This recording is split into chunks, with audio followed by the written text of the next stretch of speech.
Amazing.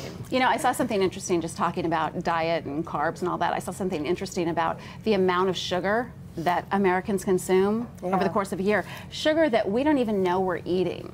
Yeah, because it's in everything. And it is addictive, people. It's like crack. And it's contributing to, you know, not only, of course, diabetes, but I mean, even cancer. Yeah. I would tell you something. We did not have obesity like we do now until we started broadcasting low fat.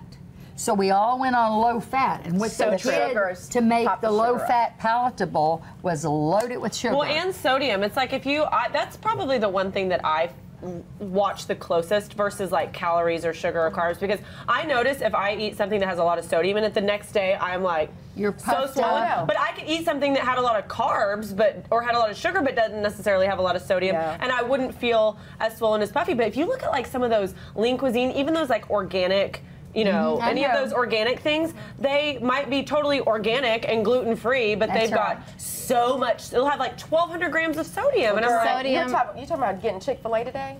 Yeah. Oh, that's tomorrow your eyes are going to be like this. My eyes are going to be swollen shut tomorrow. But really, you know, processed foods, sugar, they are not your friends at all. Sugar is my enemy. There's a great book because it's carbs. Did you read Sugar Busters? It was a book. It was out several years ago. Yes, and I can't remember the girl that did that book. I can't remember who wrote it. It was a runaway bestseller. It was, and it talked all about your glycemic index. And if you're anybody who has anyone in your family, or if you deal with diabetes, you know what the glycemic index is, and how sugars just, you know, up your, you know, they're so super high on the glycemic index, and they mess with your blood sugar levels. Well, a lot of those books encourage you just to stay on like the outside of every grocery store. I think that was probably the one tip that from reading like health books that changed me at like a grocery store and my diet. I've never heard that. Is they say to stay on the outside of a grocery store. Like, don't go down any aisles, and if something doesn't expire within 2 weeks, don't buy it.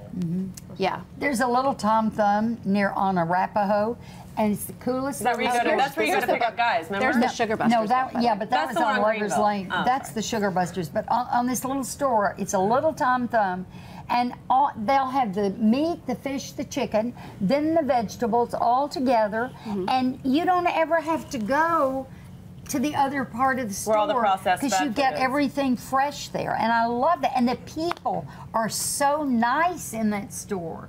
It ought to be the flagship store, Tom Thumb on Arapahoe Road. That would be just east of Waterview. Who could ask for a better plug than that? No more tequila for you. No more tequila. You get Susie drunk, she starts talking about grocery stores. I don't know. I love how I'm talking about, you know, don't eat processed foods, and, you know, watch your carbs and watch tequila. And I'm just eating that macaroni and cheese like it's going out of style. He's sitting, he's doing that lasso. Wrap it up. But you know what? Bottom line, it's balance. This is it. Moderation. Balance and moderation. Balance.